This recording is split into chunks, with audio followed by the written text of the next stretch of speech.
गए थे हरि भजन को ओटने लगे कपास। पुरानी कथा है, एक खोजी ने विष्णु जी को खोजते खोजते एक दिन पा लिया। चरण पकड़ लिए, बड़ा खुश था, आनंदित था, जो चाहिए था मिल गया था। खूब खूब धन्यवाद दिए विष्णु जी को और कहा कि बस एक बात और, मुझसे कुछ थोड़ा सा काम करा लें, कुछ सेवा करा लें। आपने इतना दिया, जीवन दिया, जीवन का परम उत्सव दिया और अब यह परम जीवन भी दिया। मुझसे कुछ थोड़ी सेवा करा लें। मुझे ऐसा न लगे कि मैं आपके लिए कुछ भी न कर पाया। आपने इतना किया, मुझे थोड़ा सा सौभाग्य दें। जानता हूँ आपको किसी की ज़रूरत नहीं, किसी बात की ज़रूरत नहीं, लेकिन मेरा मन रह जाएगा कि मैं भी प्रभु के लिए कुछ कर सका।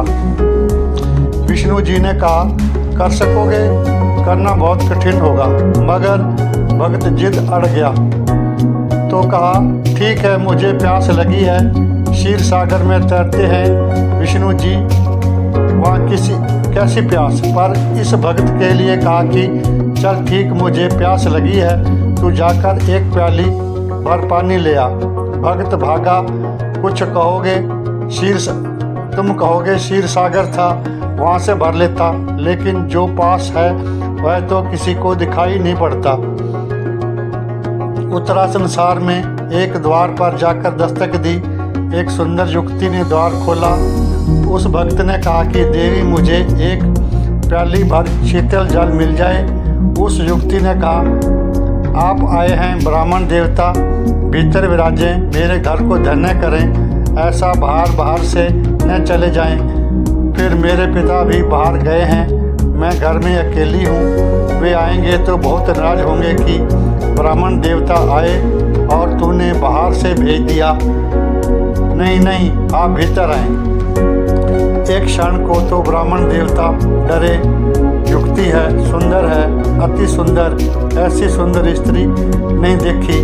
विष्णु जी भी एक क्षण को फीके मालूम पड़ने लगे। विष्णु जी के फीके हो जाने में देर कितनी लगती है, ऐसा दूर का सपना मालूम होने लगे। तो भक्त डरा,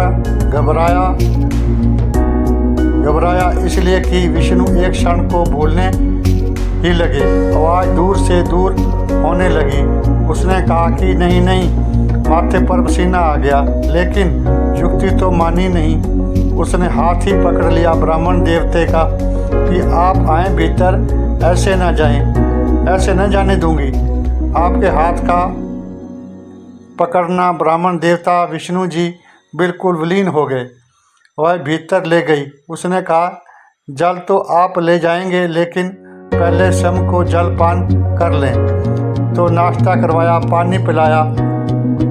एकांत उस युक्ति का सौंदर्य, उस युक्ति का भाग कर ब्राह्मण देवता की सेवा करना। विष्णु जी धीरे धीरे स्मृति से उतर गए। कभी कभी बीच में याद आ जाती कि बेचारे प्यासे होंगे।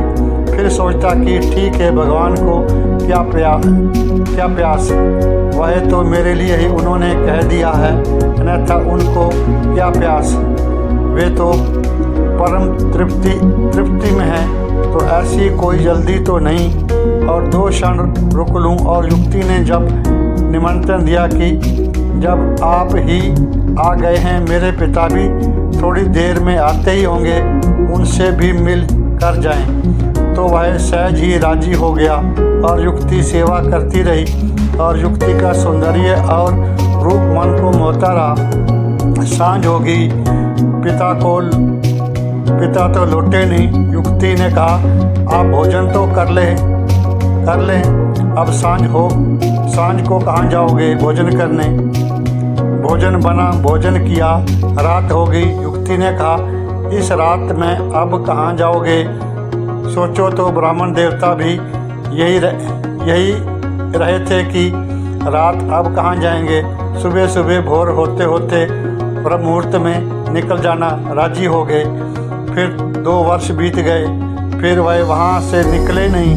ब्राह्मण देवता रुके तो रुके, फिर उसके बेटे हुए, बेटियां हुई, बड़ा फैलाव हो गया। कोई 50-60 साल बीत गए, बेटों के बेटे हो गए। तब गांव में बाढ़ आई, भयंकर बाढ़ आई। ब्राह्मण देवता बूढ़े हो गए, लेकिन उन्होंने बच्चों को, नाती पोती को किसी तरह बाढ़ से निकालने की कोशिश कर रहे थे। सारा गांव डूबा जा रहा है, भयंकर बाढ़ है, ऐसी कभी न कभी देखी सुनी होगी। जैसी बाढ़ में से जा रहे हैं, बच्चा कर पत्नी बह गई। पत्नी को बचाने दौड़े तो जिस बच्चे का हाथ पकड़ा था उसका हाथ छूट गया। उस किनारे पहुँचते पहुँचते सारा परिवार विलीन हो गया बाढ़ में। उस किनारे एक पत्थर की चट्टान पर ब्राह्मण देवता खड़े हैं और बाढ़ की एक ऐसी उतंग लहर आती है।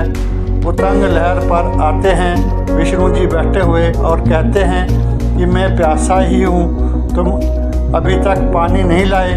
मैंने तुमसे पहले ही कहा था तुम न कर सकोगे, क्योंकि तुम संसार छोड़कर भागे थे। जो छोड़कर भागता है उसका आकर्षण शेष रहता है। यह कथा बड़ी प्यारी है, क्योंकि तुम संसार छोड़कर भागे थे, संसार से जागकर ऊपर नहीं उठे। संसार की तरह आँख बंद करके भागे थे तो छोटे से काम के लिए भी संसार में आओगे तो उल जाओगे। लेने गए थे जल और सारा संसार बस गया। गए थे हरि भजन को, ओटन लगे कपास। फिर अब कोई कपास ओढ़ता है तो ओढ़ता ही चला जाता है। कपास का ओटना ऐसा है। जय श्री राम। कहानी अच्छी लगी तो प्लीज़ सब्सक्राइब करें, लाइक करें।